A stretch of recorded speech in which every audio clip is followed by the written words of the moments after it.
আমরা 39% ভোট পেয়েছি। 2,33,27,000 ভোট সব হিন্দুদের ভোট এবং জনজাতিদের ভোট, আপনাদের ভোট নাই।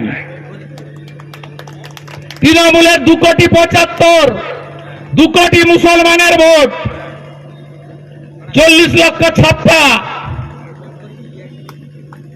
আপনারা পেয়েছেন। আর কিছু চোর ডাকাত চিটিংবাজ আছে, এখানেও আছে, কালী আছে, ছবি আছে, তেল চোর কমল আছে, রেশন চোর রমেশ আছে।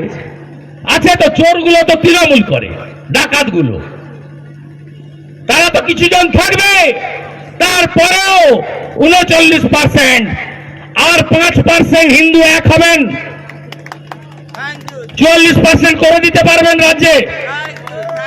দেখবেন শুধু হিন্দু এবং জনজাতিদের ভোট নিয়ে আমরা সরকারে আসব।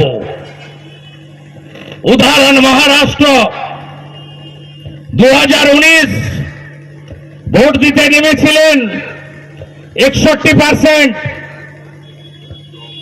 আমরা পেয়েছিলাম 102টা আসন। এবারে ভোট দিতে নেমেছেন 66.5% হিন্দু বাড়তি ভোট দিতে নেমেছেন, বাড়ি থেকে বাইর থেকে এসে। তাতে এই ছত্রপতি শিবাজী মহারাজের মহারাষ্ট্র পুরো গেরুয়াময় হয়ে গেছে, চারিদিকে গেরুয়াময় হয়ে গেছে। পশ্চিম বাংলার হিন্দুরা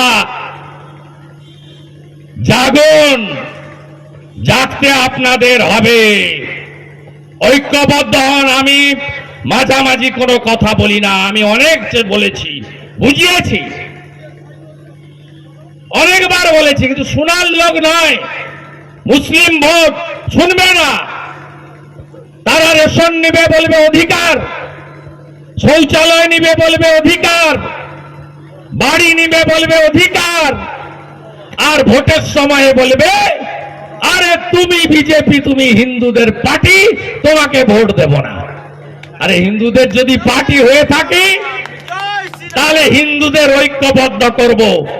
আমার নন্দীগ্রামে 64,000 মুসলমান মমতাকে ভোট দিয়েছে, আমাকে 400 মুসলিম ভোট দিয়েছে। এখানেও 2-5 জন আছে, এরা আমাদের লোক, মোদিজির ভক্ত, রাষ্ট্রবাদী।